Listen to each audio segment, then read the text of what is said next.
அரசு போக்குவரத்து கழக தொழிலாளர்களின் கோரிக்கை தொடர்பான பேச்சுவார்த்தையில் தற்போது முடிவு எட்டப்படவில்லை. திரு சவுந்தரராஜன் தற்போது செய்தியாளர்கள் மத்தியில் பேசி வருகிறார். நேரடி காட்சிகளை பார்க்கலாம்.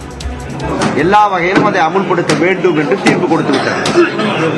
ஒரிஜினல் தீர்ப்பு மதுரை உயர்நீதிமன்றம், சென்னை உயர்நீதிமன்றம் மதுரை கிளை அதை எதிர்த்து அப்பீல் செய்தார்கள். அப்பீல் நிராகரிக்கப்பட்டு விட்டது. ஆகவே இப்போது அந்த பணத்தை அரசு தர வேண்டும்.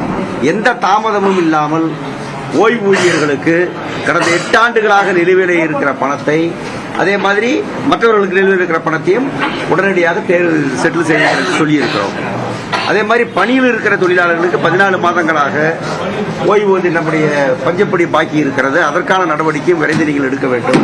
தாமதப்படுத்திக் கொண்டிருந்தால் மறுபடியும் பிரச்சனை தான் இங்கே உருவாகும் என்று அவரிடம் சொல்லியிருக்கிறோம். அது சம்பந்தமாக அரசாங்கத்திடம் இந்த பிரச்சனையை எடுத்துச் சென்று தீர்ப்பதற்கு நடவடிக்கை எடுக்கிறோம் என்று அவர்கள் சொல்லியிருக்கிறார்கள்.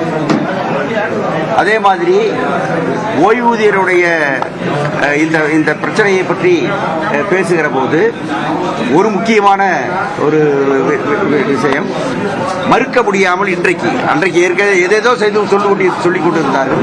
இப்போது மறுக்க முடியாத அவர்களுடைய நியாயம் ஏற்றுக்கொள்ளப்பட்டிருக்கிறது என்பதுதான் இந்த பேச்சுவார்த்தையில் தொழிலாளர் துறையும் அது என்னவென்று பார்த்து நீங்கள் நடவடிக்கை எடுக்க வேண்டும் என்று சொல்லியிருக்கிறது. அடுத்து அவர்கள் சொன்னது 15வது ஊதிய குழுவை, ஊதிய பேச்சுவார்த்தையை நடத்துவதற்கு அரசு தரப்பில், நிர்வாக தரப்பில் பேச்சுவார்த்தை குழுவை நாங்கள் அமைத்து ஆணை பிறப்பித்து விட்டோம். அந்த பேச்சுவார்த்தை குழுவில் 14 பேர் இருக்கிறார்கள். விரைவில் உங்களுக்கு தேதி அறிவித்து அந்த பேச்சுவார்த்தை நடத்தப்படும் என்று சொல்லியிருக்கிறார்கள். ஊதிய ஒப்பந்த பேச்சுவார்த்தையில் தான் ஏராளமான பல விஷயங்கள் பேச வேண்டியிருக்கும் என்றும் அவர்கள் சொன்னார்கள். அதற்கு வெளியேயே பேச வேண்டி இருக்கிறது என்பதுதான் ஏற்கனவே நாங்கள் சொல்லியிருக்கிற 6 கோரிக்கைகள். இப்போ வரவுக்கும் செலவுக்குமான வித்தியாச தொகை என்பது அதற்கு வெளியே பேச வேண்டியது. சொல்லப்போனால் 22ஆம் ஆண்டிலிருந்து அமுல் ஆகியிருக்க வேண்டிய விஷயம். பழைய ஓய்வூதிய திட்டம் என்பது பல ஆண்டுகளாக நிலுவையில் இருக்கிற விஷயம். இந்த அரசாங்கமே அமைச்சரை அறிவித்திருக்கிற விஷயம். அதையெல்லாம் இன்றைக்கு அவர்கள் செய்யாமல் இருப்பது என்பதையும் நாங்கள் வலியுறுத்தி சொல்லியிருக்கிறோம். ஊதிய ஒப்பந்த பேச்சுவார்த்தை தேதி குறிப்பிட்டு நடத்துவது என்று அவர்கள் சொல்லியிருக்கிற நிலையில் நாங்கள் வலியுறுத்தியது 3000 ரூபாய் இடைக்கால நிவாரணமாக உடனே எங்களுக்கு வழங்க ஏற்பாடு செய்யுங்கள், பேச்சுவார்த்தையை தொடர்ந்து நடத்துவதற்காக என்ற முறையிலேயே அதை நாங்கள் வலியுறுத்தி இருக்கிறோம். அடுத்து வாரிசு வேலை, காலி பணியிடங்களை நிரப்புவது, இந்த 2 விஷயத்திலும் அரசாங்கம் இப்போது முழுமையாக நிறைவேற்றவில்லை. முழுமையாக நிறைவேற்றுவதற்கான உருப்படியான நடவடிக்கை அவர்கள் தரப்பில் CL இப்போதும் எடுக்கிறார்கள். கேஷுவல் தொழிலாளிகளை வேலைக்கு எடுப்பது என்பது இப்போது நடக்கிறது. எதற்காக இப்போது கேஷுவல் தொழிலாளிகளை வேலைக்கு எடுக்கிறீர்கள்? காலி பணியிடம் இருக்கிறது என்றால் நிரந்தர பணியாக அவர்களை உரிய முறையிலே அவர்களை தேர்ந்தெடுத்து அவர்களை பணியில் அமர்த்துங்கள் என்று இப்போது நாங்கள் வலியுறுத்தி இருக்கிறோம். 1. 2, இப்போது இருக்கிற CL எல்லாம் நீங்கள் தொடர வேண்டிய அவசியம் இல்லை. அதில் 450 நாள் முடிந்தவர்கள் மற்றவர்கள் இருந்தார்கள், அவர்களுக்கெல்லாம் நீங்கள் பணி நிரந்தரம் தர வேண்டும் என்றும் அவர்கள் நம்ம சொல்லியிருக்கிறோம். அடுத்து இப்போ வாரிசு வேலை என்பது மிக கடுமையான பிரச்சனையாக இங்கே இருக்கிறது. டிரைவர் கண்டக்டராக இருக்கிற வாரிசுகளுக்கு வேலை கொடுத்திருக்கிறோம் என்று அவர்கள் சொன்னார்கள். அதிலும் கொஞ்சம் நிலுவை இருக்கிறது.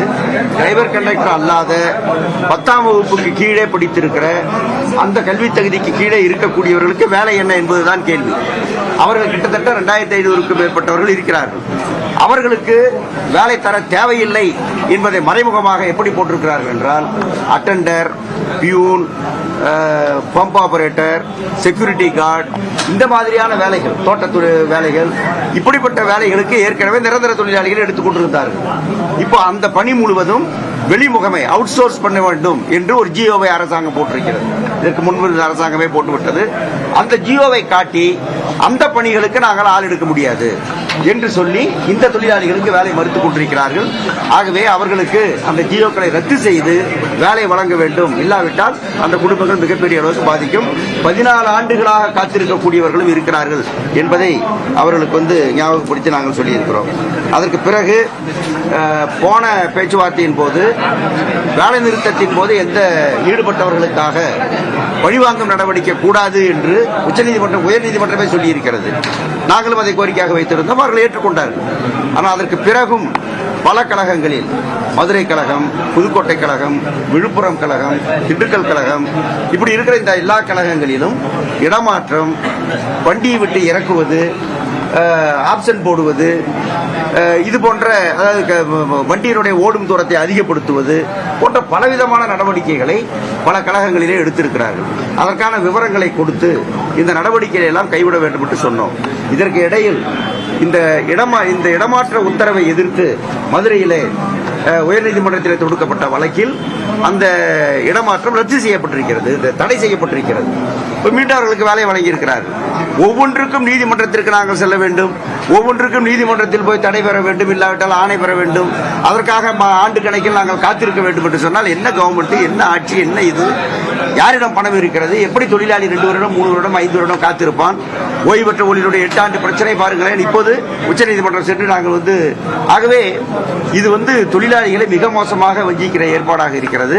ஆகவே தொழிலாளிகளை தொடர்ந்து நீதிமன்றத்தை நோக்கி துரத்துவது, நீதிமன்றத்தை நோக்கி போய் வாங்கிக் கொள் என்று சொல்வது என்பதெல்லாம் நல்ல அணுகுமுறை அல்ல என்று நாங்கள் சொல்லியிருக்கிறோம். ஆகவே அவர்கள் அந்த விஷயத்தில் நடவடிக்கை எடுக்க வேண்டும் வலியுறுத்தினோம். நிர்வாகம் தொழிலாளர் துறையினுடைய வலுவான அறிவுறுத்தல் அடிப்படையில் மெட்ரோவில், அதாவது மெட்ரோபாலிட்டன் நம்முடைய கார்பரேஷனில் எப்படியெல்லாம் எந்த பழிவாங்கலும் இல்லாமல் வேலை நிறுத்தத்தில் ஈடுபட்ட தொழிலாளிகள் வேலைக்கு எடுக்கப்பட்டிருக்கிறார்களோ அதே நடைமுறையை அனைத்து கழகங்களிலும் செயல்படுத்துவோம், அதற்கான ஒரு சுற்றறிக்கையை அனுப்புகிறோம் என்று அவர்கள் ஒத்துக்கொண்டிருக்கிறார்கள். அந்த சுற்றறிக்கை அனுப்பினால் சுற்றறிக்கை அடிப்படையில் அனைத்து கழகங்களிலும் அதை சரி செய்வதற்கான நடவடிக்கை எடுக்க வேண்டும் என்பது இருக்கக்கூடிய பிரச்சனை. அடுத்து ஒவ்வொரு பிரச்சனையிலும் தொழிலாளிகளை பொறுத்தவரையில் அவர்களுக்கு இருக்கிற வேலை பளு, அவர்களுக்கு இருக்கிற சிரமம், அவர்களுக்கு இருக்கிற கஷ்டம், லீவ் எடுக்க முடியாமல் இருப்பது போன்ற பல பிரச்சனைகள் எல்லாம் காலி பணியிடம் காரணமாக வருகிறது, மற்றதின் காரணமாக வருகிறது. அதனால் பணி அழுத்தம், மனச்சுமை இவையெல்லாம் இருக்கிறது.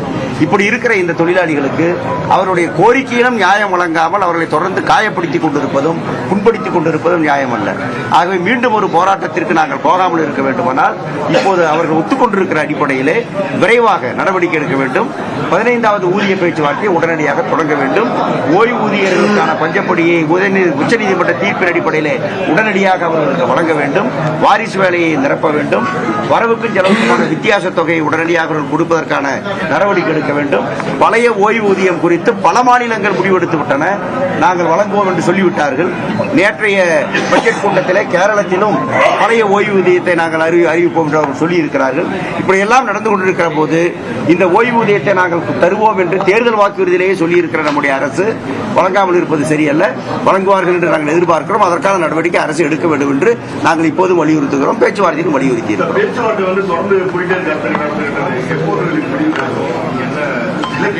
அதை நீங்க இப்போ இந்த அடுத்த பேச்சுவார்த்தை ஒன்று இப்போது அவர்கள் சொல்லியிருக்கிறார்கள்.